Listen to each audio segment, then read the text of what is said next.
David. Well, we go now to the festival of love and hope. There is the Pride March in London. For a little speech. I was going to come here and be really fluffy and be really nice and say, yeah, be really lovely and queer and gay. No, if you see a TERF, punch him in the face. So that was the crowd reacting very positively to a call for violence against TERFs. They're referring here to what they call trans-exclusionary radical feminists, or women who don't buy the trans ideology. The person speaking was Alan Baker, now known as Sarah Jane Baker. And as you see from this Telegraph article, he served, whatever, 30 years for kidnapping and attempted murder. What was he when he did these crimes? Is now a trans activist who campaigns on behalf of trans prisoners. So this was a statement that was made, openly aggressive, calling for violence. The reaction has been very interesting. A London Trans Pride spokesman said, Sarah and many others in our community hold a lot of rage and anger. They have the right to express that anger through their words. We do not condone violence. We do not back a call to arms for violence of any kind. We do condone righteous anger and the right to free speech. And that was expressed yesterday. And we will continue to march in peace. So publicly calling to smash people in the face if they don't agree with your political views is righteous anger now. Okay, you heard it here. And only this particular group could get away with that. Anyone else, the police would be involved, would be arrested. But in this particular case, there's a whole lot of political support. So we see it here from Sadiq Khan, who says it's never been more important to support trans people who are being stigmatised and placed at the heart of a toxic culture war. As your mayor, I will always be on your side. So he's clearly taking sides in favour of smashing people in the face.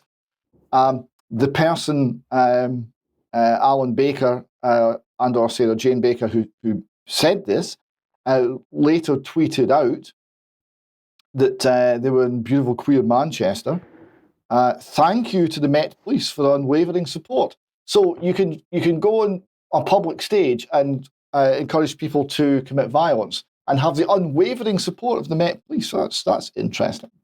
Now, Clive Lewis MP commented on this. He said, advocating violence against others is wrong, and this is no exception. Good. But there's always a but, isn't there? But as you'll be aware, violent language and actions are not unique to one side on this issue. That doesn't justify the above in any way, but it does require we acknowledge the general toxicity and step back from it.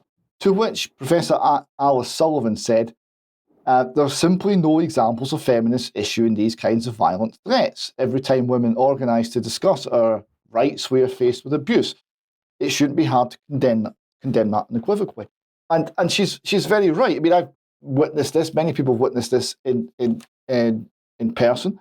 That when women are meeting to discuss significant issues that affect them, then they're hounded, threatened, faced with abuse. I wouldn't quite say she's right to characterise it as male violence, because of course most men would entirely support women's stance on things like women-only spaces. It's more of an ideological matter, but what she's expressing here is real. That it's not violence and angry words on both sides in a similar vein. It's very much directed against the women. Just to finish this piece, we've got Ivor Cummins here quoting atheist Tom Holland.